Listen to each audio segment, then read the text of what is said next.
Oh, hey guys, how's it going? Welcome to Creating Hanley. I'm the Hanley at Creating Hanley. And I was just about to put this piece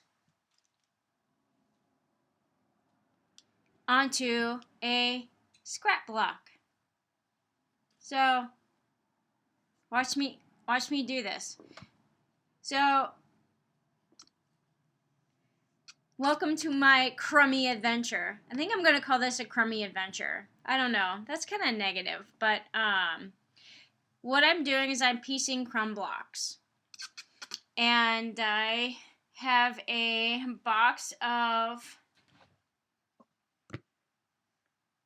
crumbs right here.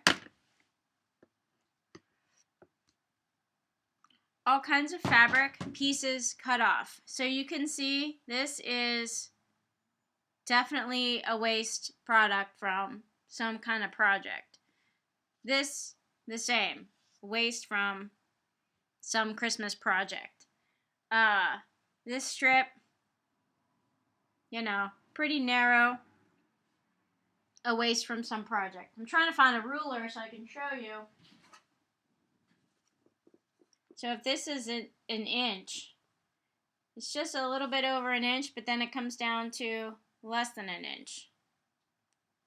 Right? So these are definite scraps, like this little piece. This little piece. This little black piece. They're tiny. And I was just about to place one onto my crumb block. So come along with me and I'll show you how I do it. What I'm doing right now is making these crumb blocks. So here's another one. It's almost put together. Here's another one that's almost put together. Here's another one I'm working on. This is actually scraps. These are not crumbs. These are scraps because you can see how much bigger they are. Here's another one I'm working on. Again, these are scraps. These aren't crumbs. Another one, scraps. I call them scraps. I call these crumbs. I call these scraps. So you see the difference. Crumb, scrap. Most people would probably, after they have finished a project, they would toss this. They would throw this type of fabric away. I do not. I save them in these boxes, in these bins. And there's still room in here, so I can put more. But I am addicted to crumb blocks. I'm addicted to making crumb blocks. And let me show you one that I have finished. This one is 12 by 12. You see that? It's a 12 by 12 finished crumb block. And I want to show you what I'm doing and how I put these together. So you can see that they're just scrappy. Totally whatever fabric, we got baseball in here, we got Christmas, we got Irish, we have, just polka dots, and we have like a wood type of fabric, we have 4th of July, we have Valentine's. I'm a sucker for themes, so I have a lot of these theme type fabrics. And if you have, oh yeah, here's a wine. This is a cutoff from a quilt that I made for a friend of mine who absolutely loves wine. So I found a wine jelly roll and I put together a nice little quilt for her. It's big enough for a lap quilt, so it keeps her comfy when she's watching movies or TV or something.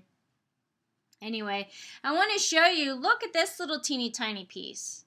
Now this was cut a little bit, but I put these pieces together. These are almost identical. This is a triangle, these are hearts, right? So here's my wine leftover jelly roll strip set that I put together a couple years ago.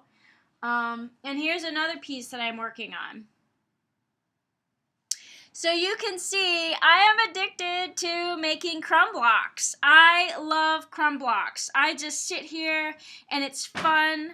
I get all these little teeny tiny pieces and I put them into fabric. I sew them all together. It's like a puzzle. It's like a jigsaw puzzle, but there's no picture.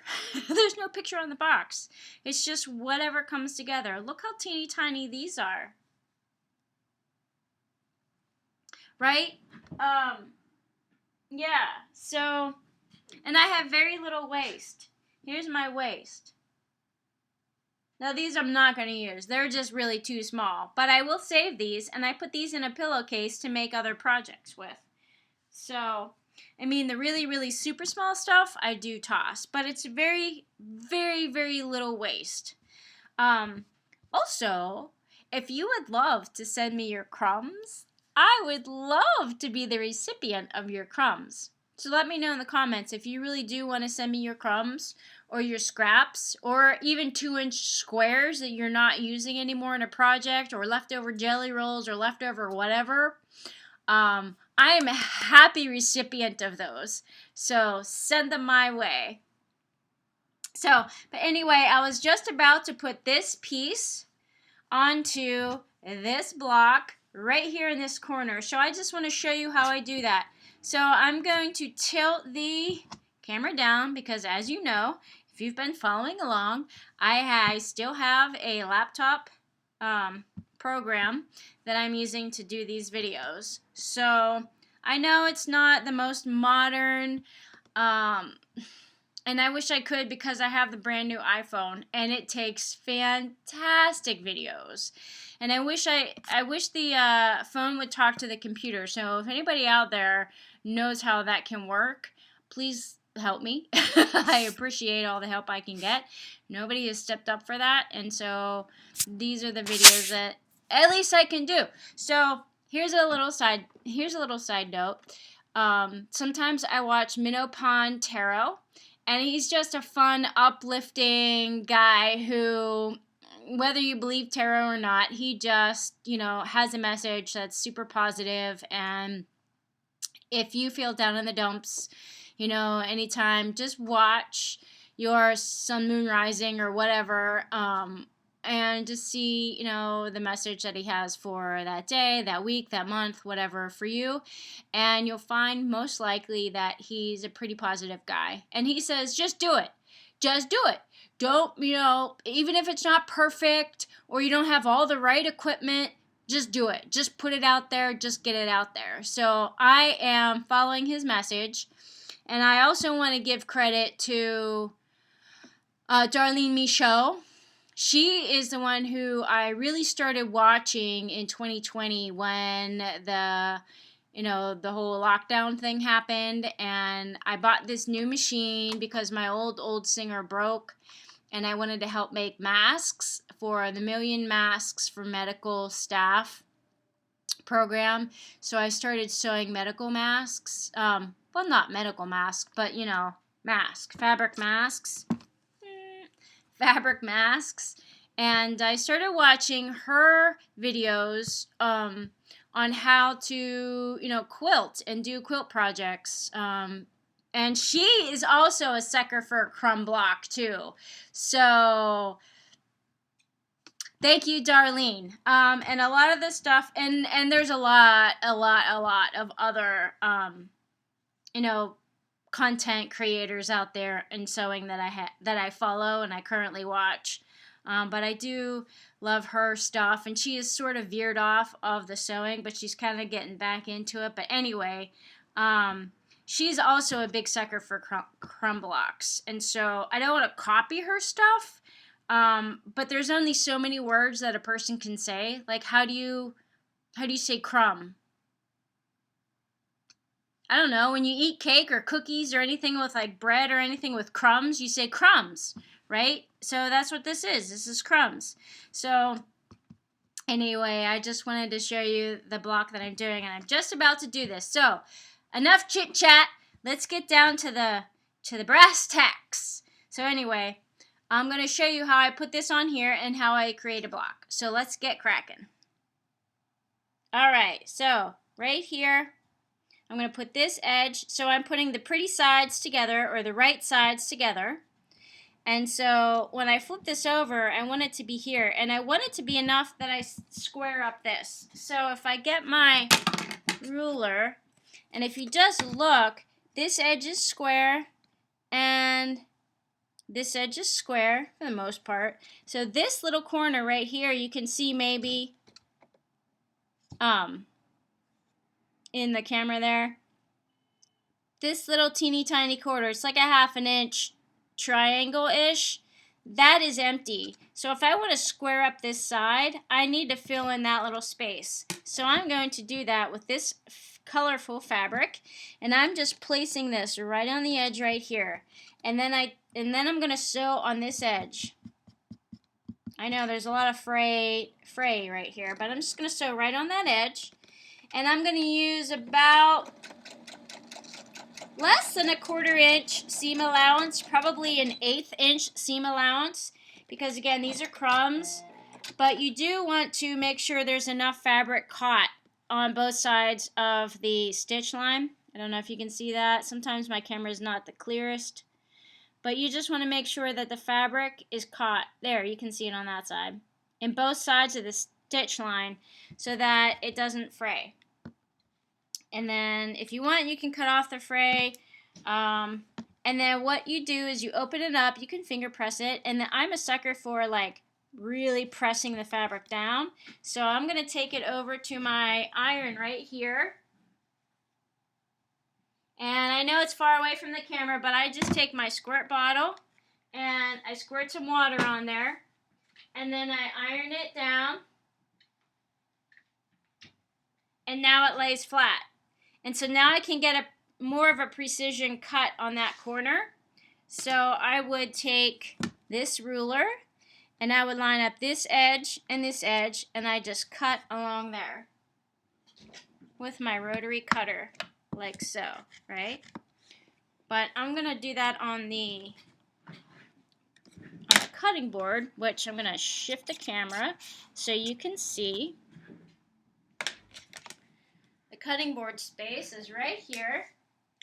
And so I'm just going to take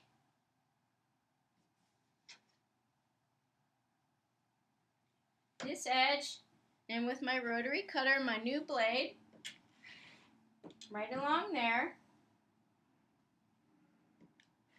and right along there. Now, this little teeny tiny piece, trash. I throw that away. But this piece, I still save. Now, I can't do anything with this edge, but I can definitely do something with this edge, right? So I save that. And that goes into the next block. So maybe I could put it on here or something like, or maybe on here or here. So that's what I do. It's just a big jigsaw puzzle, folks. And now you can see that edge is filled with something kind of pretty and colorful. Right? So, I just wanted to hop on and show you how to do that. And then also, I found this piece. Now, I showed I showed you guys how to do a French seam with this. So I did a tutorial on how to do a French seam, and I used these 2 scraps. But now I'm going to use this scrap to apply to this edge right here. And I'm going to sew them together.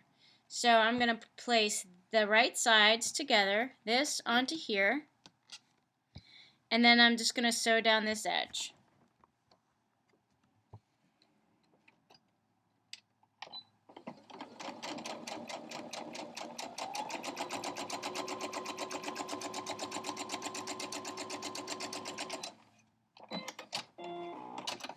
Okay, now that is included in there. Now what I'm going to do is I'm going to cut this somewhere, cut this, or maybe not. Maybe I'll just leave this on, even with the French seam on the underside of here, and I'll just cut this like this.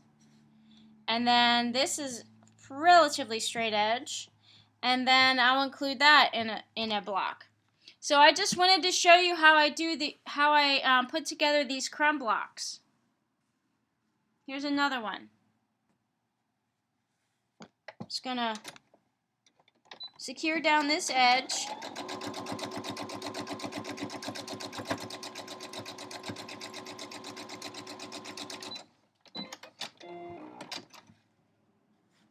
There we go. And then you press it.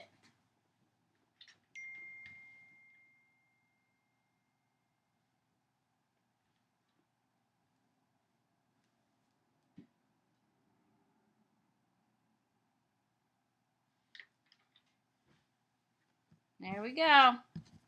And it doesn't even matter what you have. You can see I have like a little word, like this is in the salvage edge. It says the word design in it.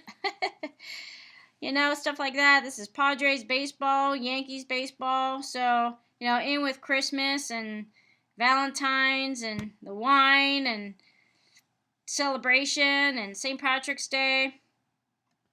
So I just wanted to hop on and show you how I make these crumb blocks. So I'm happy to sew along with you guys, and maybe I'll put this onto here. Maybe I'll just attach these, and as they get bigger, they become bigger blocks. And then you have full blocks, like this, or like this.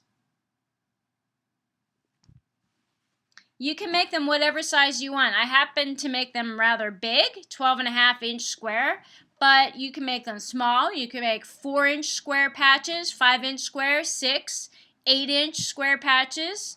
You know, you could even make 2-inch square patches. You could take these little guys, and then here's my 2.5-inch square ruler, and then you just place it, you know, is it 2.5-inch? And then you just cut it wherever you need to. So 2.5-inch would be like that, right? Would be like that.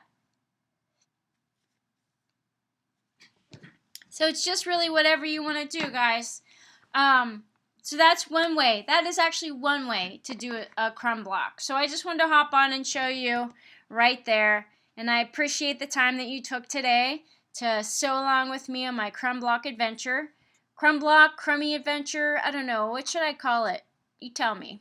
Okay. I appreciate you guys. Thanks for joining me today. You have a good crumb block adventure. And again, if you have any scraps you want to send me, I am a happy recipient, and they will probably appear in a video in the near future if I get them soon. All right, guys. Have a great day. Like and subscribe so we can get more entertaining videos out to you. Even if it's just to make fun of my hair, you know, because my hair is different every day. You know, that's fine. I don't, you know, whatever. Okay, I'll see ya. Have a good day. Bye.